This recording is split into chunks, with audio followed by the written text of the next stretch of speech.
we had no choice. I mean, I would have gone mad sitting there hoping someone would call. I got nightmares in my head, I fear thoughts build up until I can't feel. My mind fills up into a creature, and it haunts me somewhere much deeper. I got nightmares in my head, I fear. Hello and welcome to True Crime Rocket Science, the most authentic voice in true crime. When John Ramsey was interviewed in June 1998, not April 1997, June 1998, he claimed someone called and hung up. If there was an intruder and a kidnapper, this should be the most important evidence, bar none. All investigators would need to do is trace the call, and they'd have found JonBenet and found the intruder and solved the case. If the call was made, and if it was the intruder kidnapper. Do you think it was? Before we get to that, if you haven't subscribed to the channel, please do. Bear in mind I'm going to be doing a little bit of a mini-series, just going through some of the evidence we know. So if you are finding the analysis I've done so far interesting, in-depth, insightful, then you don't want to miss these. Also, if you're finding it worthwhile, please like, share, leave a comment. You can also hit the thanks button, and let's get started. So let's review how and when John made this statement. John actually said that somebody called, and what impact it had on the investigation. Now, you may remember in the previous analysis we spoke of how John and Patsy remained separated throughout the morning. In this episode, we'll examine one of the rooms John said he visited that morning. And you might be quite surprised to hear which one it was. And so he describes Detective Linda Arndt chaperoning him upstairs and into John Andrews' room. Now, I'm not sure who did the transcription here. They described John Andrew as John Henry. Well, it clearly is John Andrew. And that room was opposite JonBenet's room, and they went there to have a private conversation. And so the transcript reads as follows. So then she took me up to his bedroom, and we sat in this room and talked about it. Lou Smith, that's called the guest bedroom? John Ramsey, yeah. We call it John Henry's room. That should be John Andrews' room. Lou Smith, John Henry's room. John Ramsey, right. She had kind of methodically went through, look, here's what you have to do. When this person calls, you've got to insist that you talk to JonBenet and stall for time. And I said, why? And the next part's inaudible, got everything. Tell him it's a hard job to raise that much money and use the time, but you must talk to JonBenet. So she was just coaching me, that's Linda Arndt, was coaching me on what to say, and then we were just waiting for the phone to ring. Mostly, as I recalled, I kind of waited in this room because the phone was there, which was one that I think I answered, right? And so according to John, the detective coached him, that's Linda Arndt, on what to say, but apparently out of earshot of Patsy and with no one else around.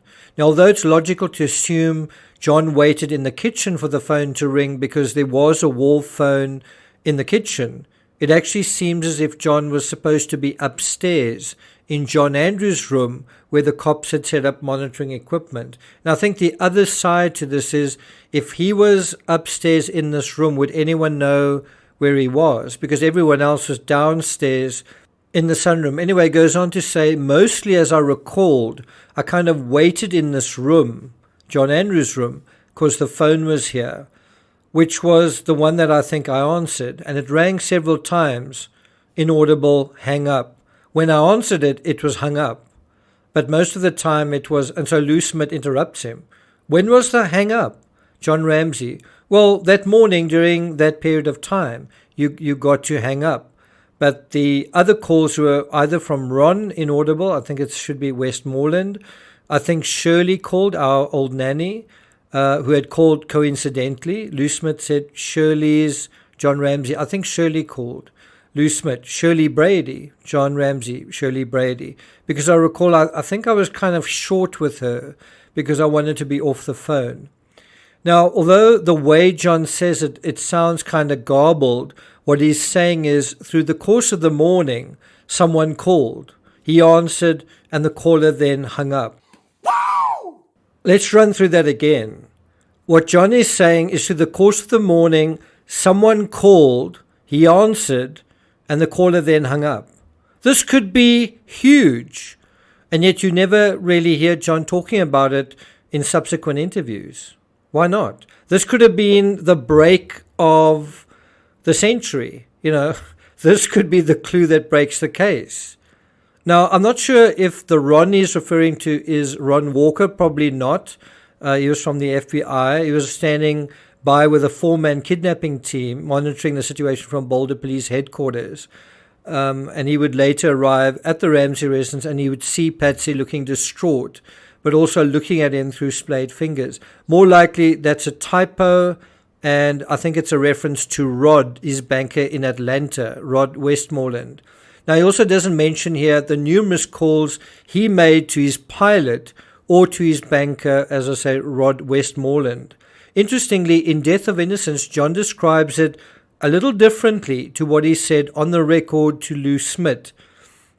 Now, instead of going upstairs to John Andrews' room, John says he went with Arndt to the back of the house. And then on page 18, he describes her beginning to brief me on what to do when the kidnapper calls. I sit slumped in a chair, listening. When he calls, keep him on the phone. I nod my head. Insist that you speak to JONBENET. This is the most critical thing. You must hear her voice. Yes, that makes sense. I keep nodding my head. And so he goes on to say to Lou Smith that besides being short with the housekeeper, he said, I wanted to be off the phone, wait in here for the phone to ring. And we waited for the specific call. I mean, we were standing in this area here, and Linda said to me, why don't you go through every inch of the house and see if there's anything out of the ordinary? And so we were standing there. Lou Smith says, okay, whoa, let's back up a little bit. And John has now jumped from the 8 o'clock point to 1 o'clock. He's jumped like how many hours? 5 hours in a single sentence. Lou says, whoa, let's back up. John says, okay. Lou says, you said that you went through the house at another period of time. John Ramsey, Lou Smith, I remember in your report, did you ever go down to the basement? John says, I went. Now, we will revisit John's visit to the basement. We're going to deal with that again in more detail. We're also going to deal with a surprise visit he made to Bergstrom, which is at the far end of the house. And that was also a visit he did on his own. But first, let's deal with this hang-up call.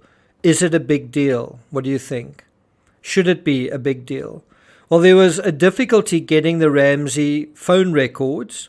And you might imagine because of that difficulty, you're not going to be able to prove one way or the other that somebody did call. And so in the absence of that proof, you could say maybe somebody did call. There were also inexplicable problems getting the Ramsey's credit card transactions. And so I guess one could say John's word-of-mouth evidence would be your evidence that an intruder did call. And Detective Steve Thomas in his book does refer to profilers overviewing the case, speaking to the DA staff and wanting to know why weren't phone records gathered. Except the cops did have monitoring equipment for the express purpose of monitoring and recording all phone activity that day in that house. And according to that equipment, there were no dropped calls, 0. On page 361 of JONBENET, Inside the Ramsey Murder Investigation, Detective Steve Thomas deals with the subject. He says, he also mentioned, meaning John mentioned for the first time, that there was a hang-up telephone call that morning.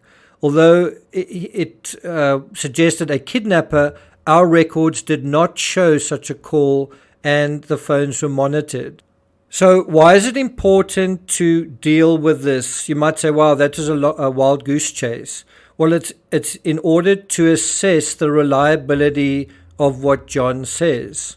Now, certainly it's possible that the recording instruments made a mistake. It's also possible that John got confused. It's also possible that there was a call that was so marginal that it didn't actually register, and John was right, but the recording equipment didn't register it. But what do you think is the most logical thing here?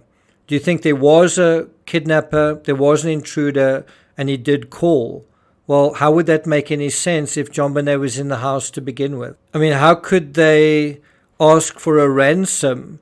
And how could John insist on talking to JonBenet and keeping the kidnapper on the line if JonBenet hadn't been kidnapped to begin with and she was no longer alive and she was in the house?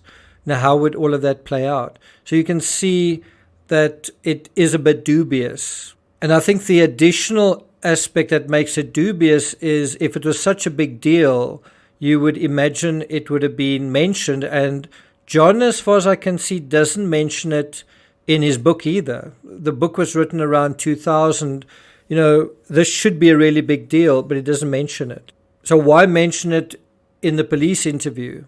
Well, I have a theory, and that is to present a kind of rabbit hole for the investigators to go down, to basically squander time, to potentially, you could just say it's misdirection. Let's have somebody go and exhaustively go and investigate that aspect. And of course, as long as you're investigating that aspect, you're not going to be investigating the other aspect. Does that make sense? Think about the ransom note succeeding in that exact thing. You know, if there was no ransom note and they called 911, well, they're not going to spend time examining the ransom note. They're going to spend time looking through the house, and they would very likely have found JonBenet. So it's that whole way of defeating the discovery by putting kind of another hurdle there or putting something else to look at.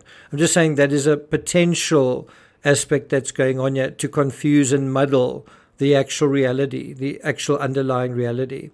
So I'm not going to take it further than that. Let me ask you, where should we follow John next?